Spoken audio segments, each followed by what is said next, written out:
Assalamualaikum dan salam sejahtera.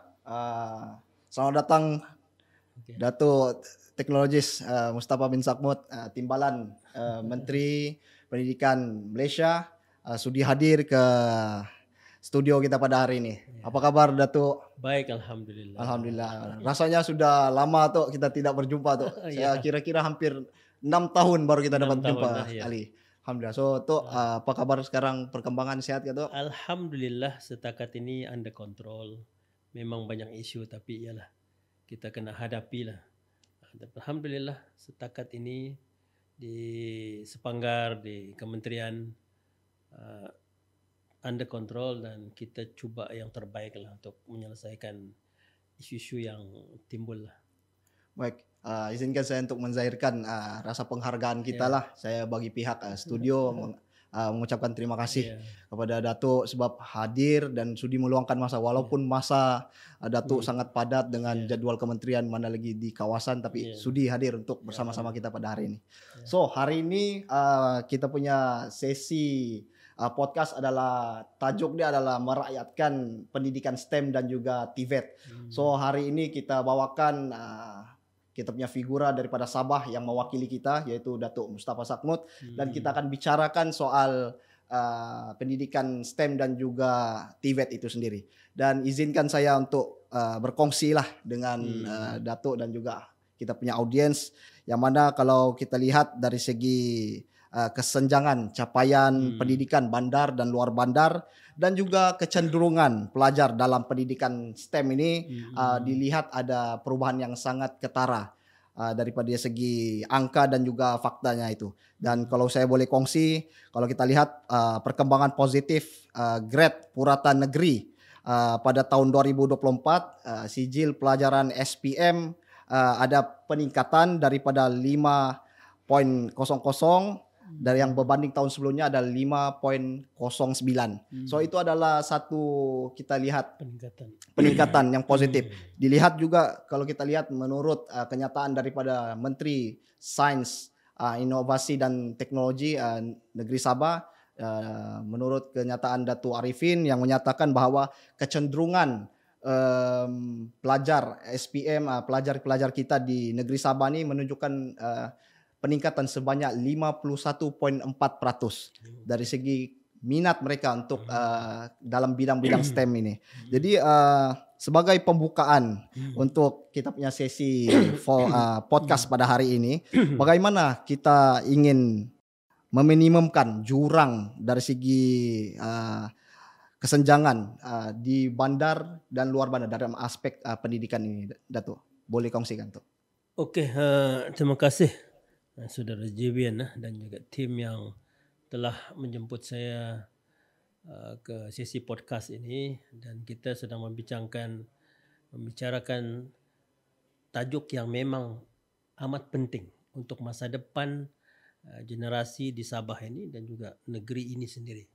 Sebab akhirnya kita kena melahirkan bakat-bakat terbaik negara dan negeri untuk kita mengisi kekosongan jawatan yang ada di negeri Sabah terutamanya.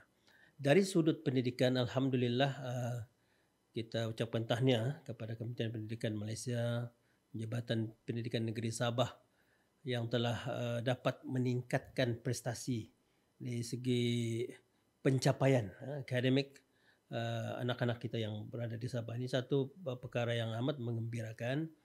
Dan kita harap juga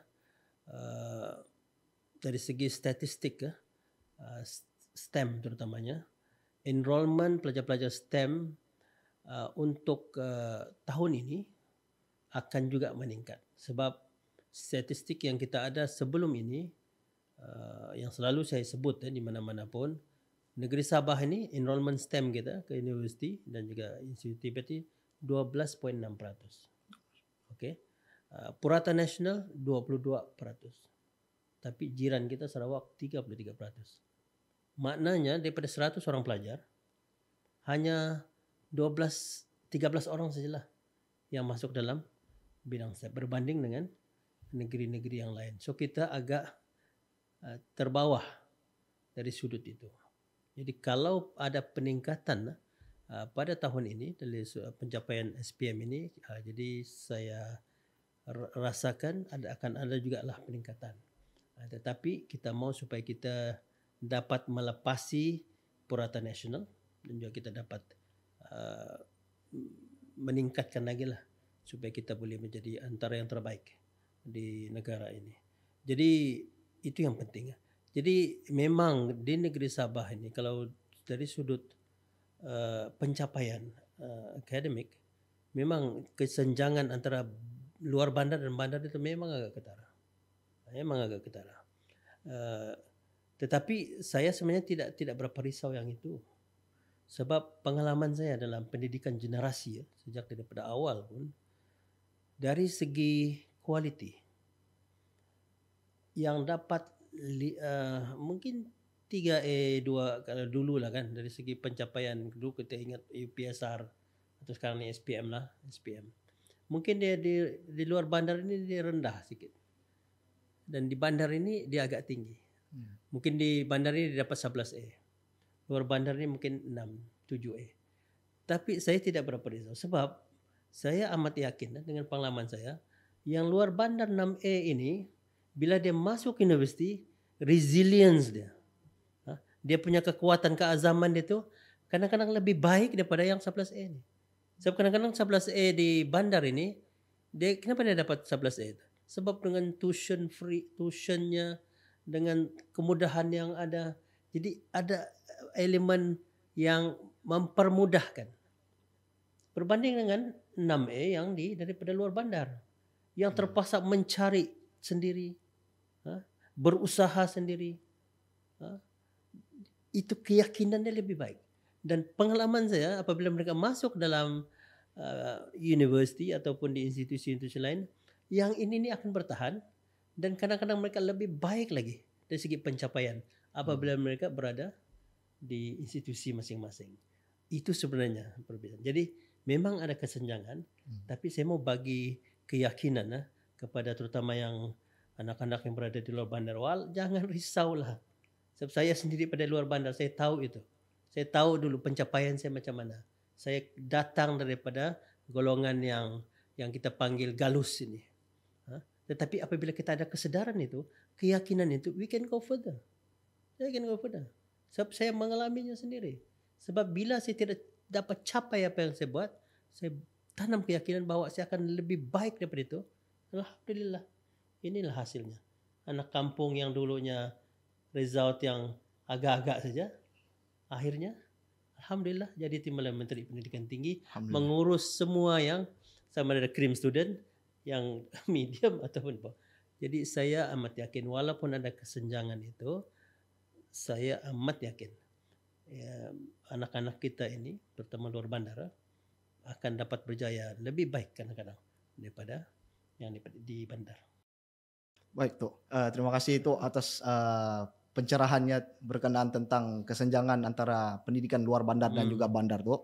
Dan soalan saya seterusnya nih Tok memang berkait rapat juga tentang apa yang sedang berjalan, yang mana kalau kita lihat Kementerian Desa dan Kemajuan Desa dan Wilayah telah melancarkan dasar TVET 2030, yang mana kalau kita lihat pemegang taruh yang paling berperanan penting adalah KPT dalam menyambut dasar yang telah disampaikan oleh Timbalan Perdana Menteri kita pada bulan yang lalu. Dan kalau kita lihat Datuk, dengan ekosistem pendidikan yang sedia ada, bersediakah kita khususnya di Malaysia ataupun negeri Sabah lah untuk merealisasikan dasar TVET 2030 ini?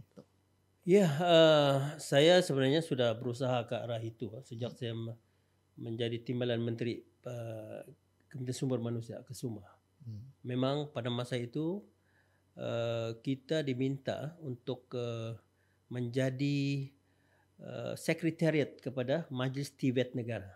Majlis TVET Negara ini dipengerusikan oleh Timbalan Perdana Menteri satu, Datuk Dr. Zahid Hamidi.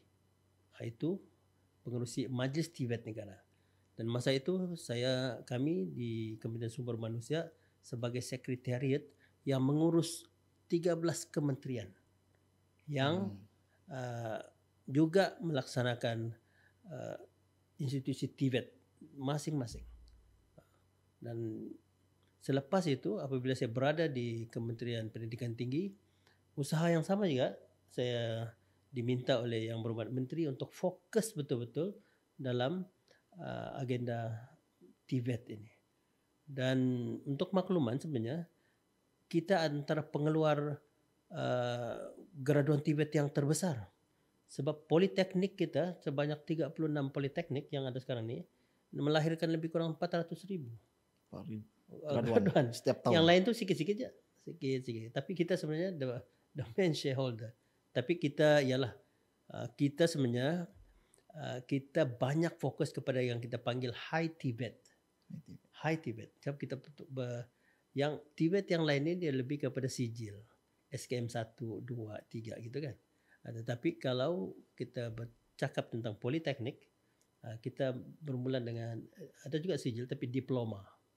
Juga ada yang kita sudah ada politeknik premier yang juga ada menawarkan ijazah. Jadi kita pelbagaikan. Itu yang kita brandkan, kita punya di Kementerian Pendidikan Tinggi ini kita akan fokus kepada high TVET. Daripada segi ekosistem, saya melihat dulu dekat kementerian, memang kita sediakan ekosistem yang TVET kita sudah menyahut seruan yang amat muhafaz Perdana Menteri bahawa kita mau jadikan TVET ini sebagai alternatif utama pendidikan negara. Jadi kita sudah sesuaikan ekosistemnya di mana yang mengambil hatta sijil atau pendiploma TVET ini dia boleh melangkah lebih jauh hatta ke PhD. Sudah ada ekosistemnya. Sudah ada. Jadi jangan kata yang TVET ini kaling-kaling. Dia bukan hanya biasa-biasa saja. Sebab kita sudah ramai melahirkan. Even pensyarah-pensyarah yang dalam bidang ini. Jadi dari segi ekosistem, kita ada politeknik. Lepas itu universiti kita ada 4 universiti yang kita panggil MTUN, Malaysian TVET Technical University Network, MTUN. Antaranya UTEM, UNIMEP, UMPSA. Satu lagi saya terlupa yang satu ni. UTHM. UTHM. 4 ini. So maknanya dia mengambil peranan penting supaya anak-anak kita ni dia bukan kata TVET ini cukup sijil saja diploma, tidak. Dia ada ekosistem itu. Contoh yang paling penting yang saya mau share ni, anak-anak kita yang di College Technical Yayasan Sabah, KTYS. KTYS ini dia telah bekerjasama dengan UMPSA, Universiti Malaysia Pahang, dan mereka dihantar untuk dia bermula dengan KTYS, dia pergi ke UMPSA untuk buat dia panggil dual degree. So mereka juga di 2 tahun terakhir itu mereka akan dihantar ke Jerman. Di Jerman ada 20 orang sudah sekarang. 20 orang. Anak-anak kita, anak-anak Sabah yang di sana. Saya juga amat respect keputusan polisi yang dibuat oleh Kerajaan Negeri lah untuk menghantar anak-anak kita ni. Dan saya dipahamkan ada 3 orang tidak mau balik. Mereka bekerja di Jerman. Dengan gaji yang luar biasa hebat. Jadi maknanya kalau kita turunkan di peringkat negeri sama-sama dan kita bersedia, sebenarnya kita bersedia dan alhamdulillah saya inisiatif awal kami dulu semasa saya di Kementerian Sumber Manusia, saya memang banyak berbincang dengan KSTI, Datuk Haji Arifin terutamanya, supaya Majlis TVET Negeri Sabah ini mesti diadakan. Dan pada masa itu saya kata saya tidak mau dipacu oleh kementerian. Saya kata mesti daripada kerajaan negeri dan kita sambut. Dan itu seawal semasa saya di Kementerian Sumber. Ada beberapa perkara yang kita, antaranya ini Majlis TVET Negeri Sabah lepas itu Ordinan Buruh Sabah, lepas tu kita punya Majlis Penasihat Buruh Sabah atau Sabah Labour Advisory Council.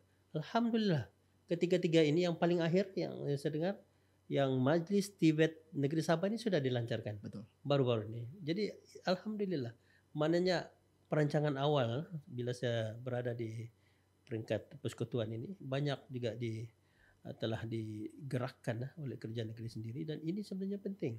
Sebab dengan adanya Majlis TVET Negeri Sabah ini, apa juga polisi-polisi yang datang daripada federal akan diimplementasi ini, dan kita juga boleh memberi pandangan kita kepada federal bagaimana kita mengurus. Sebab saya tekankan dulu dengan Dato' Haji Arifin masa perbincangan awal, saya kata yang tahu keperluan teknikal TVET ini hanya negeri Sabah. Kita tidak tahu, yang kita hanya dapat input. Jadi kita mau pastikan bahawa yang kita lahirkan, yang graduan TVET ini memang diperlukan oleh negeri kita. Itu yang penting sebenarnya. Itu yang alhamdulillah saya ucapkan tahniahlah kepada kerajaan negeri sebab melancarkan Majlis TVET Negeri Sabah baru-baru ini. Datuk, mungkin saya boleh tanya lagi. Soalan ini memang berkait rapat nih tuh. Sebab Datuk tadi ada mention tentang Malaysia Technology University Network. So memang kita pun melihat Datuk merupakan wakil kepada kami rakyat Sabah di peringkat persekutuan yang mana terlibat dalam pembuatan dasar dan juga rang undang-undang di parlimen. Dan kita mau sentuh sedikit tuh tentang perancangan pembangunan pusat pendidikan TVET di negeri Sabah itu. Saya difahamkan bahawa setakat ini sudah terdapat 5 rangkaian Universiti Teknikal Malaysia. Di negeri Sabah kita terdapat 1 Institut Kemahiran Malaysia, 2 Institut Latihan Perindustrian, 9 College Community, 1 Institut Kemahiran Belia Negara, 2 Politeknik dan juga 27 cawangan giat mara di seluruh negeri Sabah. Jadi itu adakah kementerian telah dan sedang menilai sama ada terdapat keperluan untuk kita mewujudkan satu rangkaian Universiti Teknikal Malaysia MTUN di negeri Sabah khususnya? Silakan Tok. Iya, setakat ini memang sudah ada perbincangan awal lah. Saya pun sedang bawa idea supaya ada MTUN kita lah di negeri Sabah ini, supaya tidak perlulah anak-anak kita ni terpaksa pergi terbang jauh untuk yang empat universiti tersebut. Cuma idea tersebut masih lagi belum berapa mantap dan kita sedang perincikan lah. Sebab bagi kita memang statistik yang disebut tadi itu memang dari segi feeder tidak ada masalah. Dari segi feeder. Cuma sekarang ni untuk kita menubuhkan satu universiti, kalau di kategori awam itu pun memang itu memerlukan kos.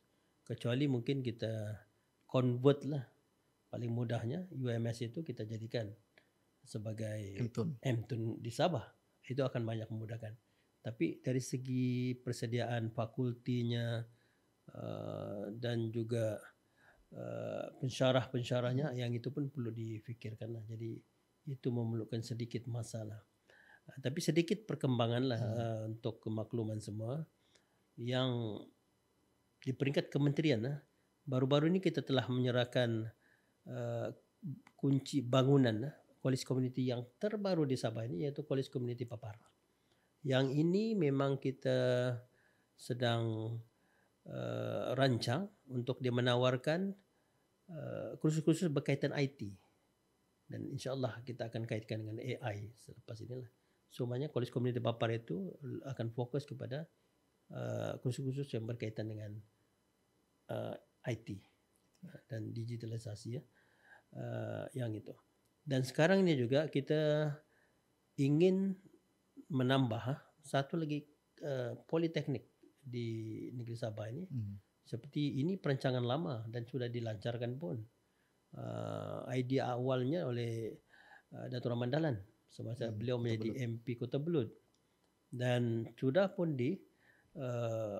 lancar tapaknya oleh sekarang ni pengurusi Majlis TVET Negara, TPM 1 itu Zahid Hamidi. Jadi sekarang ni saya sedang tengah follow through supaya politeknik ini kita dapat realisasikan. Jadi kalau ini dia akan menambah lagi lah satu politeknik institusi TVET kita yang boleh cater untuk sebelah utara lah. Kota Belud, Kota Merodu, Pitas. Hatta Ranau pun. Ranau ada sudah bypass lah. Daripada Ranau ke Kota Merodu sudah ada. Jadi mudah untuk pelajar-pelajar itu untuk ke Kota Belud lah.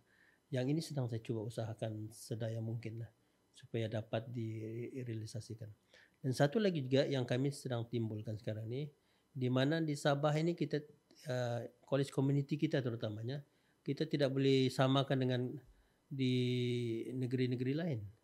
Sebab kita konsep college community ini hanya college saja, tidak ada asrama. Jadi apa yang kita sedang usahakan sekarang ni supaya mana-mana college community kita yang terutama luar bandar ini mesti ada asramanya. Kalau tidak dia akan bukan menyusahkan namanya. Dia yang ni pelajar-pelajar kita ni kebanyakannya golongan B40. Betul. Jadi dia tidak mampu untuk menyewa. Jadi keperluan asrama itu amat diperlukan. Jadi alhamdulillah dalam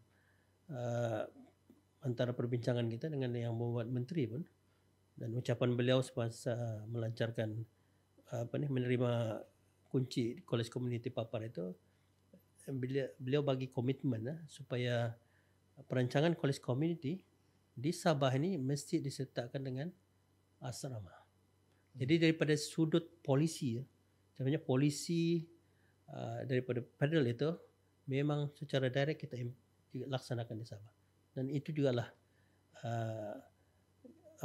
kebaikannya apabila timbalan menteri daripada Sabah. Jadi kita tidak ada perbezaan. Jadi kita apa-apa polisi yang baik di peringkat federal itu terus kita akan laksanakan di peringkat negeri. Baik. So, Dok, kita mau lihat kepada literasi advokasi pendidikan STEM dan TVET ni, Tok. Kalau kita boleh kongsikan, banyak sudahlah jelajah siri literasi dan advokasi tentang pengenalan, tentang pemupukan, tentang pendidikan STEM ni dan juga TVET. Tapi kita nak tahu macam mana, sejauh mana usaha ini benar-benar berkesan sampai ke peringkat akar umbi. Bagaimana pula Tok dengan akses pendidikan TVET dan STEM ini di peringkat luar bandar dan juga pedalaman Sabah, Tok. Boleh kongsikan, Tok? Ya, alhamdulillah sejak saya berada dalam kementerian pendidikan tinggi terutamanya, memang antara tugas utama saya yang mesti menjadi priority saya ialah bagaimana supaya access of information itu, maklumat itu kita dapat lebarkan supaya merata di luar bandar terutamanya. Memang itu antara tugas penting lah yang saya kena pikul. Dan saya tidak mau ada anak-anak kita terutama di luar bandar ini terlepas daripada maklumat-maklumat penting ini. Dan kalau ikuti ucapan-ucapannya memang banyak yang maklumat-maklumat yang simple kadang-kadang tapi tidak dipahami oleh ibu bapa dan juga pelajar. Terutama dari segi faedah-faedah yang diperuntukkan oleh kementerian sendiri. Tidak ramai yang tahu ni. Itu yang kadang-kadang saya sedih juga apabila salah seorang pelajar UMS kita yang terpaksa pakai karung guni untuk mendaftar. Kenapa sampai begitu? Sebab dia maklumat tidak sampai. Kalau dia tahu dalam UPU online itu sendiri, dia boleh tik situ pendahuluan daripada PT-PTN 1,500. Betul. Cuma yang itu pun kadang-kadang ada yang tidak maklum perkara-perkara tersebut. Kalau tidaklah kalau untuk setakat beli beg kan. Tapi mungkin dia sudah tahu. Itu sebenarnya kemudahan yang telah diberikan. Maknanya 1,500 advance. Mungkin daripada kerja negeri pun banyak sebenarnya. Pusat zakat pun boleh bagi. Kerja negeri di bawah banyak dia punya istilah-istilah yang boleh membantu terutama golongan B40 ini. Jadi sebenarnya ini yang tugas kita lah. Saya mengharapkan semua kita terutama ahli-ahli parlimen, ahli-ahli Dewan Undangan Negeri dapatkan maklumat ini sebab kita mau sebarkan. Akhirnya yang bertugas ini inilah ahli-ahli parlimen, ahli Dewan Undangan Negeri kan, Betul. selain daripada guru-guru. Kadang-kadang kita ni kita we had text our initiative untuk kita sampaikan maklumat-maklumat ini ke bawah ini. Jadi setakat ini alhamdulillah, dan saya sendiri di peringkat kementerian baru juga ada beberapa pelajar UMS jumpa, dia mau buat, dia panggil Global Innovation Competition. Saya kata global competition ni bagus lah. Tapi saya kata don't focus on the global. Dia kata dia mau buka ni supaya ada penyertaan daripada universiti luar negara.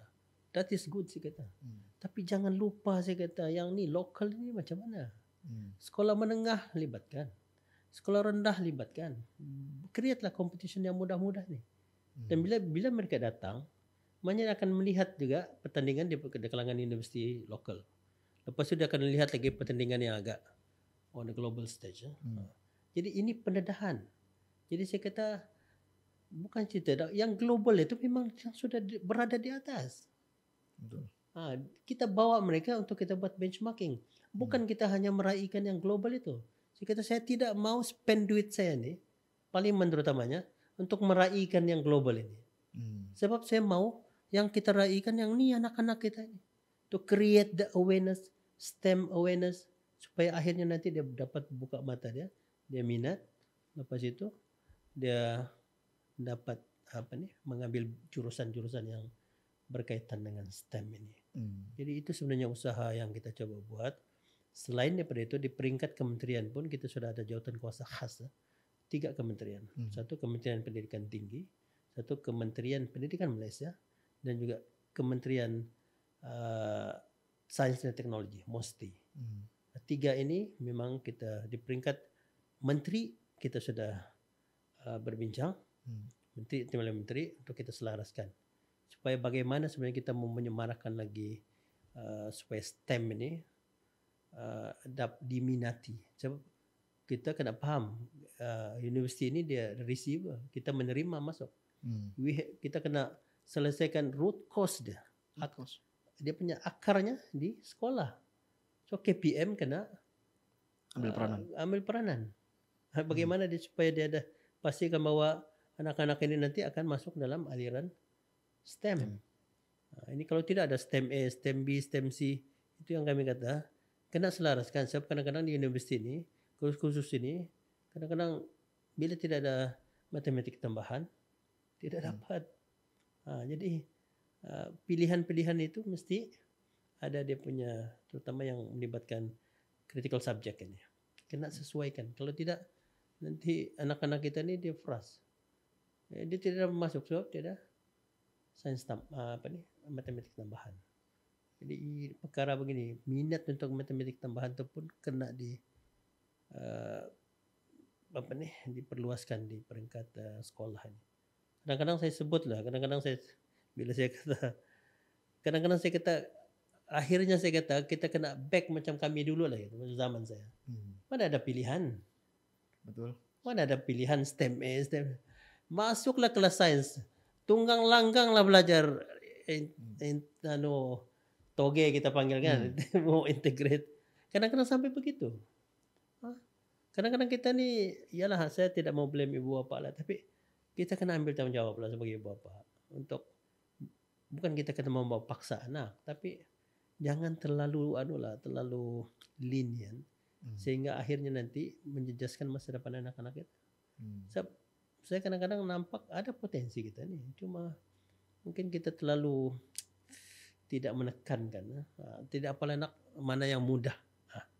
Itu yang masalahnya tu. Mana yang mudah ambil lah supaya excel 9A, 8A.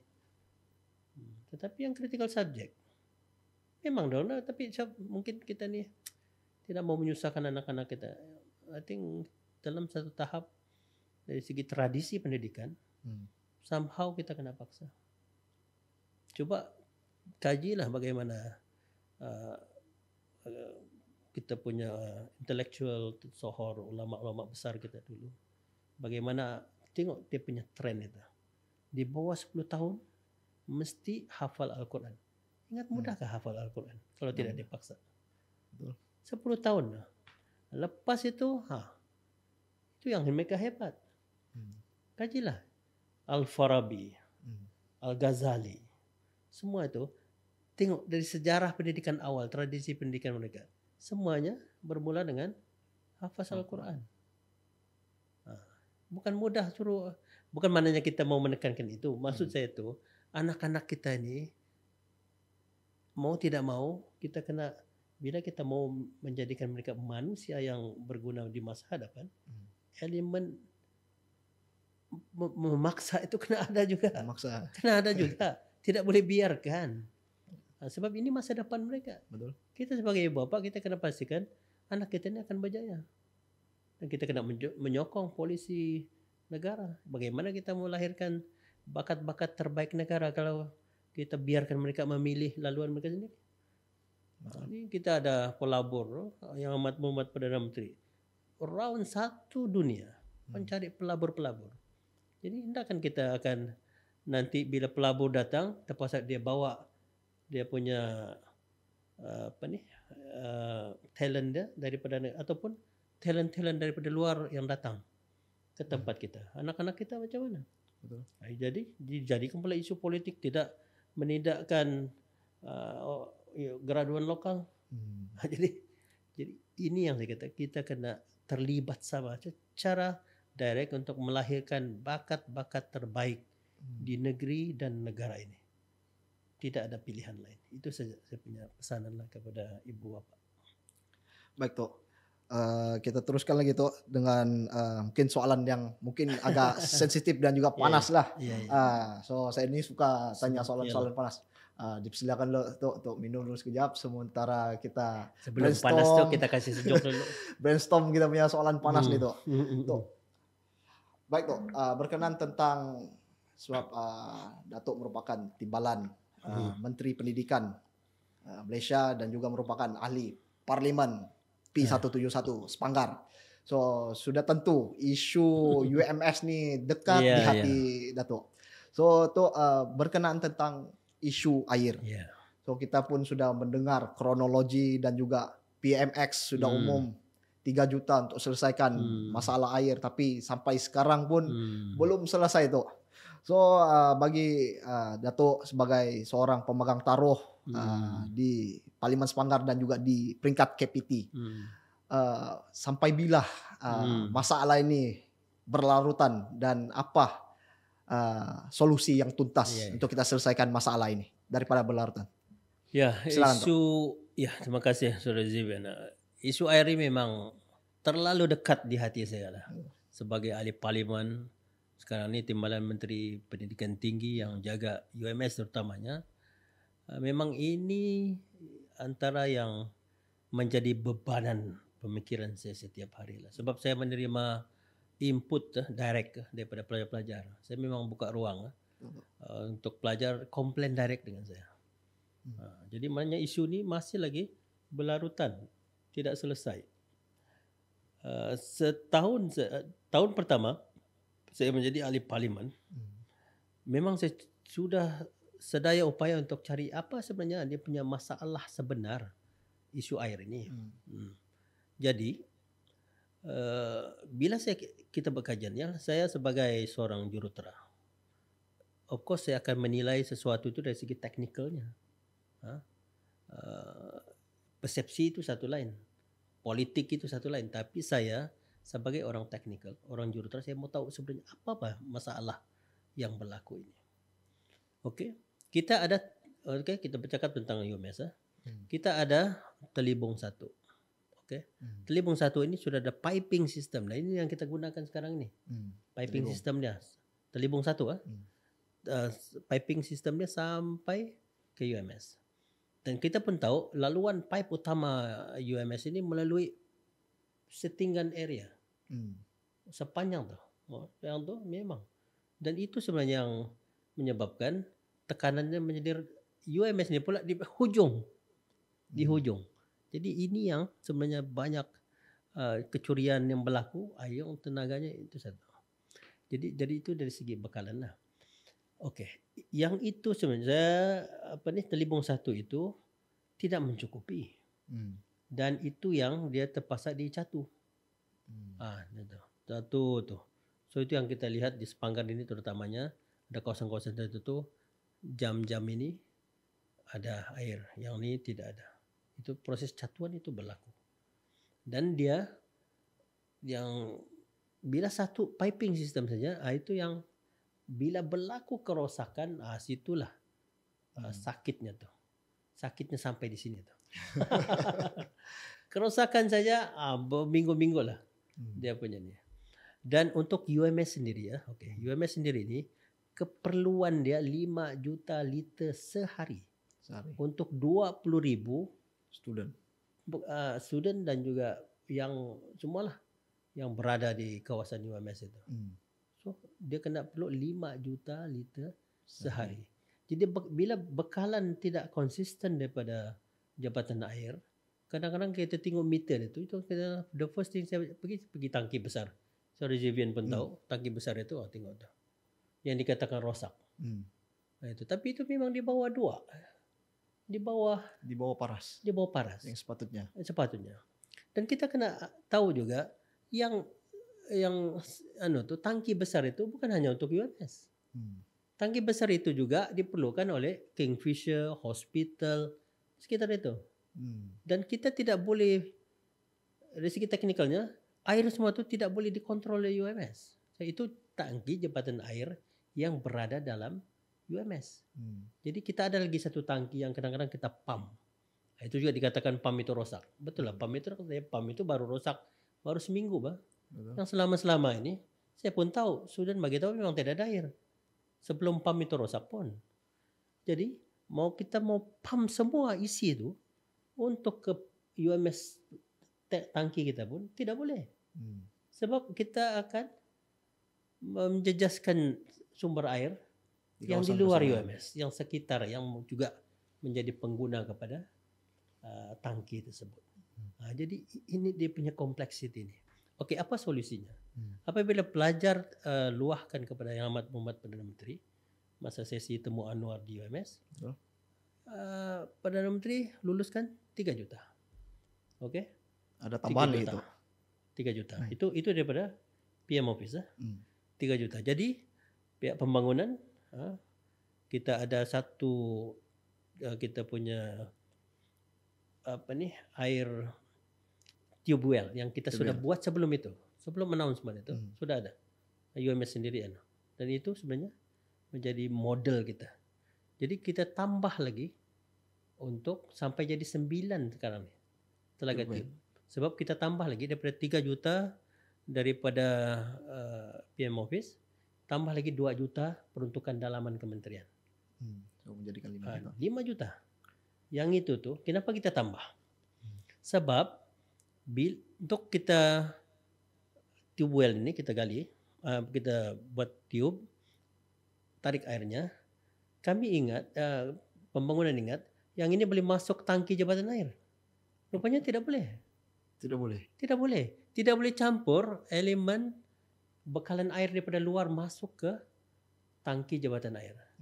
Sebab dari segi polisi, kita takut yang air dari luar ini dia bawa pula apa-apalah kan. Kita pun tidak tahu. Tapi tidak dirawat oleh jabatan air. Dia hanya dirawat oleh filter kita. Jadi jabatan air dia tidak mau ambil risiko tersebut. Jadi apa yang terpaksa kita buat? Kita terpaksa buat piping baru. Piping baru untuk yang tube well ni. Itu yang kita lihat. Sebab di tandas asrama tu sudah ada piping jabatan air. Jadi terpaksa kita tarik lagi pipe baru, kita simpan di koridor ataupun dalam tandas itu ada di dinding tu kan. Nanti kita kata telaga tube mana untuk pipe telaga tube. Itu mana? Dia separate infra. Itu yang kita tambah 2 juta lagi untuk buat piping. Dan dengan itu juga sepatutnya 6 tube well kita tambah 3 itu jadi 9 tu. Jadi. Tapi yang itu tu pun hanya boleh keluarkan 1 juta liter sehari. Untuk 9 telaga. Untuk 9 itu. Maknanya kita punya telaga betul. Kalau orang kampung dulu di kampung tersebut kita buat 9 telaga. 9 telaga. Nah, jadi 9 tahulah telaga. Dia punya kuantiti air pun Tidak banyak. limited. Jadi kita campur-campur tuh 1 juta liter sehari. Keperluan UMS 5 juta liter sehari. Kurang Jadi 4 juta kalau lagi. tidak ada bekalan yang konsisten daripada jabatan air yang ini sebetulnya alternatif. Kalau tiada daripada jabatan air, yang inilah kita guna. Itu pun jabatan air nasihatkan jangan guna untuk minum. Walaupun dari segi hygiene-nya. Ya hygiene apa. Tapi kalau walaupun dia kata boleh diminum terus, tapi siapa yang mau bagi jaminan? Bagi minum nanti ada yang sakit perut, siapa yang kena blame? Jadi itu untuk mandi, basuh kain, gitu. Itu pun kalau bekalan air daripada jabatan air tidak mencukupi, tidak ada. Ini alternatif. Orang punya bayangan yang ini jadi penyelesaian, bukan. Itu alternatif. Ini alternatif. Betul. Bukan selesai. Maunya bila sudah buat ni selesai masalah, tidak. Kita mau, sebab kita tidak mau pelajar-pelajar kita ini sampai berminggu-minggu tidak ada air. Kurang-kurangnya adalah daripada telaga tiup untuk mengurangkan.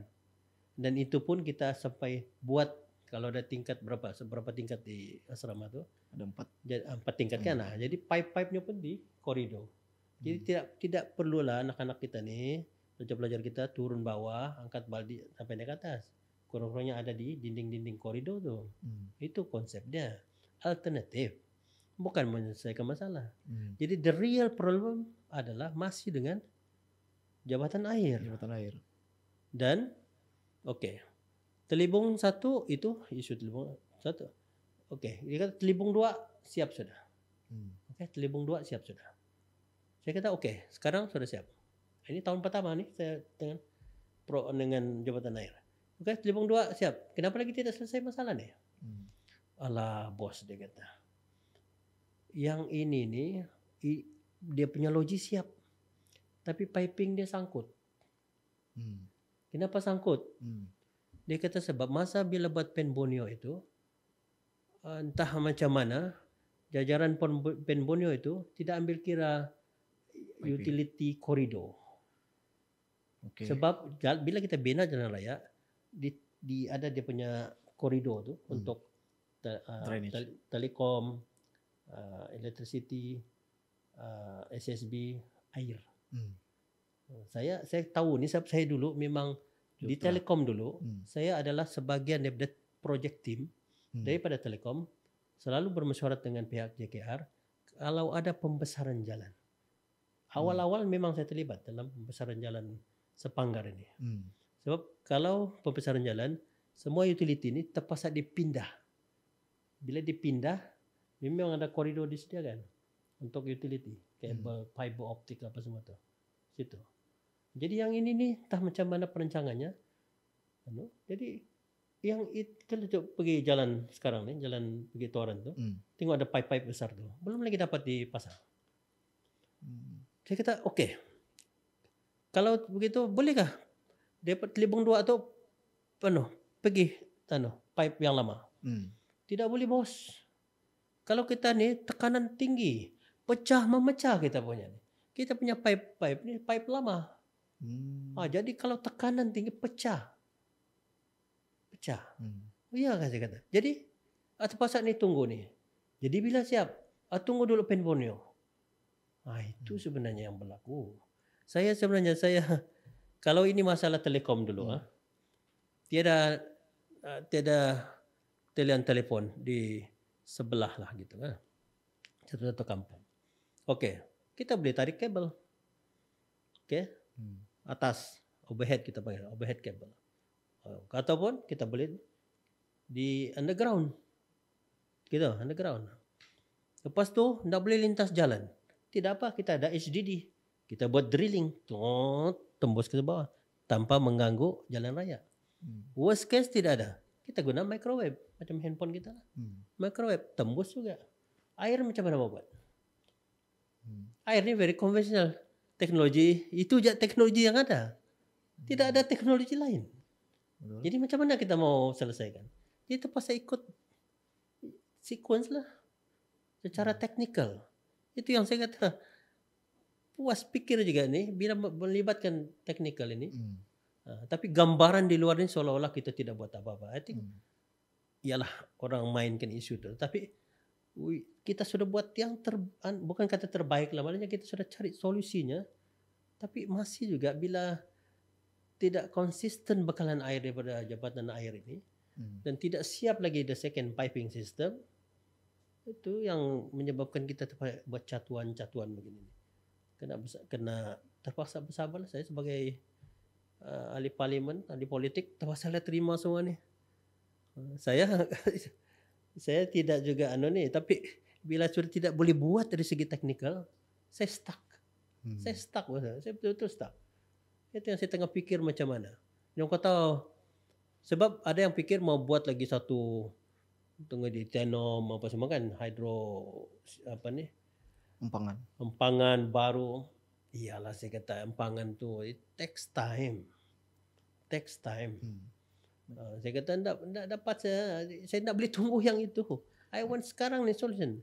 Jadi yang saya lihat yang paling cepat ini kalau yang piping system, second piping system tu siap. Itu pun sebenarnya hanya dapat menampung keperluan semasa saja. 2-3 tahun akan datang memang tidak. Tapi tidak apalah. Menunggu yang sekurang-kurangnya kita settle lah aduan-aduan ini. Dan saya mau juga jabatan air bertegas lah untuk tentang kecurian air ini yang tebuk piping ni. Itu kalaupun tidak diselesaikan, itu juga akan menjejaskan. Jadi kena buat usaha itu, kena buat monitoring betul-betul. Jadi itu sebenarnya apa yang berlaku jabatan air di isu air ini. Bukan saya kata dia mudah diselesaikan, tapi sebab masalah-masalah teknikal yang berlaku yang menyebabkan dia agak lambat. Itu sajalah. Betul. So, Datuk, baiklah Tok. Mungkin sebagai penggulungan Tok. So, adakah Tok bersetuju dengan saya tentang perlu ada penyelarasan antara jabatan air dan juga pihak peringkat KPT dan juga pihak-pihak yang terlibat berkenaan tentang isu air dan UMS ni, dan sebagai penggulungan juga Tok tentang bagaimana untuk kita melestarikan STEM ini dan juga pendidikan TVET ni kepada peringkat akar umbi, khususnya kepada golongan-golongan belia lah sebagai penggulungan tu. Saya satu saja, saya setuju mesti ada penyelarasan. Dan saya mau supaya bila saya panggil mesyuarat, jabatan air kena bersedia. Saya sudah berapa kali panggil untuk mesyuarat peringkat parlimen. Tapi tidak jadi bersedia. Dan cari tarikh lain. Saya fikir ini tidak baik. Saya sendiri, saya kena selesaikan masalah ini. Betul. Jadi saya mau dapat input yang terkini. Betul. Jadi jangan tidak datang atau hantar yang hanya yang tidak boleh buat keputusan untuk datang mesyuarat. Jadi hantar. Saya mau supaya fokus tentang isu ini. Show your commitment. Supaya kita dapat selesaikan bersama. Mana yang saya boleh bantu, kita akan bantu. Tapi kalau tidak mau mesyuarat pun tidak mau, macam mana kita mau selesaikan masalah? Betul. Itu yang saya mau ingatkan jabatan air lah. Yang keduanya tentang isu STEM ini, insyaAllah yang ini saya di peringkat kementerian akan usahakan. Dan kita mau supaya generasi muda Sabah ini, kita akan pastikan mereka create awareness supaya mereka dapat minat STEM ini. Dan kini saya akan fokus betul. Antara saya letak saya punya KPI lah, saya punya prestasi saya ialah bagaimana saya meningkatkan enrollment anak-anak Sabah ini lebih baik, semakin baik untuk tahun-tahun mendatang ini. So yang itu saya akan fokus yang itu. Selagi saya berada dalam kementerian ini, saya akan pastikan bahwa dari segi dasar kita tidak akan ketinggalan. Apa yang baik daripada pusat itu kita akan implement di peringkat negeri, insyaAllah. Baik, terima kasih Datuk atas penggulungannya dan juga sesi kita pada hari ini. Dan mungkin masa sudah mencemburui kita, sebab lepas ni pun Datuk akan fly ke KL untuk urusan rasmi di kementerian. So kita ucapkan ribuan terima kasih kepada Datuk Teknologis Mustafa bin Sakmut atas kesudian hadir dan menjawab isu-isu yang berbangkit sekitar di kementerian dan juga isu-isu pendidikan yaitu STEM dan juga TVET. dan saya bagi warga kerja studio merakamkan setinggi. Terima kasih dan kita jumpa lagi di sesi seterusnya. Terima kasih. Okey, terima kasih. Terima kasih dan insyaallah kalau ada keperluan untuk kita bincang lagi perkara yang berkaitan, saya bersedia untuk hadir insyaallah. Terima kasih, Dato'. Okey. Terima kasih.